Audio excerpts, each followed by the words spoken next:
I had known Harry Reasoner because, strangely enough, when I'd gone to China with Richard Nixon, Harry Reasoner had been, I think, their correspondent there, and I'd also seen him when I was in Atlantic City before I went on the air during the Lyndon Johnson convention, and we were pals. I thought he was very wry and amusing and charming, and I guess I should have met with him beforehand and said, how do you feel about it? That never occurred to me.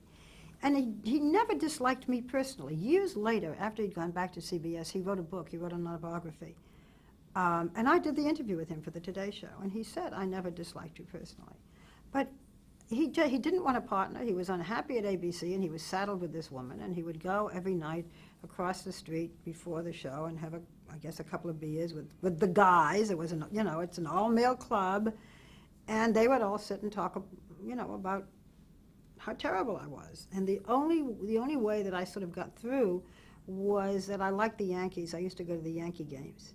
And I knew George Steinbrenner. I'd met him, interestingly enough, in Cuba when I went down at one point to interview Fidel. That first interview, because the Yankees were secretly there, and George Steinbrenner was there.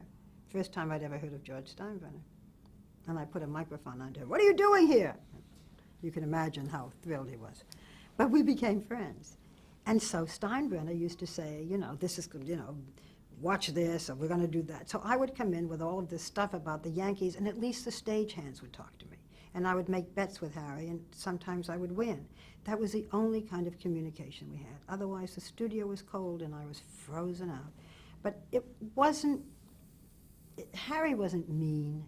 He was unhappy there, and unhappy with me. And as we learned later, going through many things in his private life that none of us knew about at the time.